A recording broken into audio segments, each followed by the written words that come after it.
შაბათს გამართულ აქციას ავღანეთის ომის ვეტერანი და ყოფილი სამხედრო ჯო გლენტონი ხელმძღვანელობდა. შაბათს მან თავისი მედალიც დატოვა. ჯო გლენტონმა ციხეში 9 თვე გაატარა, რადგანაც მან უარი თქვა ავღანეთში მეორეჯერ გამგზავრებაზე.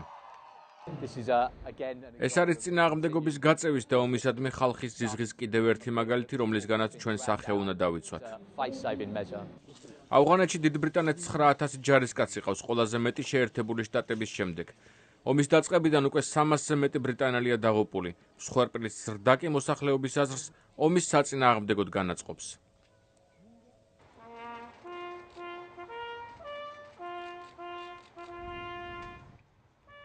ომებში დაღუპული ჯარისკაცების საპატივცემულოდ ხსოვნის რიტუალები ბრიტანეთში ყოველ ნოემბერს ტარდება. წლევანდელი ხსოვნა იმ ჯარისკაცებს მიეძღვნათ, ვინც ავღანეთიდან არ დაბრუნებულა.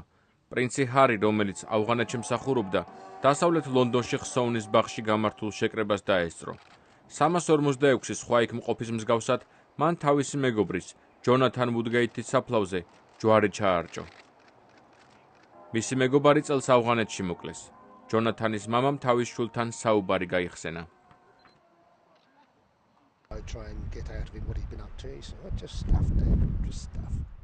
მე ვცდილობდი მისგან გამეგო თუ რა ხდებოდა იქ, მაგრამ ის მპასუხობდა, რომ მხოლოდ რაღაცეები და ახლა როდესაც მისი თანამებრძოლები მე მის შესახებ მიყვებიან, მე უკვე ვიცი, რომ ის გმირი იყო.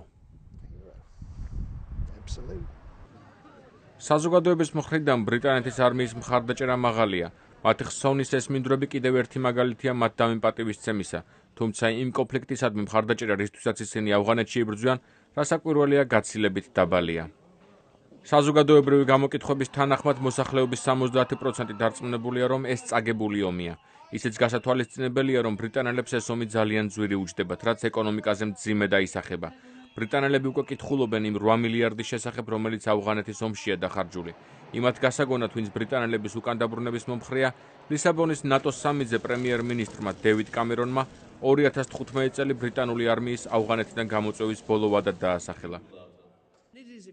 თუ გნებავთ ამას უკუსლა უწოდეთ, ნებამომეცეთ განმარტო, რომ ეს ბოლო ვადაა და ვფიქრობ ბრიტანულმა საზოგადოებამ ეს ვადა დაემსახურა. ჩვენ 9 წლის მანძილზე ჰელმენდში ვიდექით, ავღანეთის ყველაზე რთულ პროვინციაში. თუ კი ბრიტანეთის ჯარები ავღანეთში დიდხანს დარჩებიან, ხსოვნის ბაღში ჯვრების რაოდენობაც მოიმატებს. ასევე საკითხავია, შეძლებს თუ არა ბრიტანეთი ამ ომის კიდევ 5 წლით მოთმენას. ლევან ღირსიაშვილი, ამერიკის ხმა, ვაშინგტონი.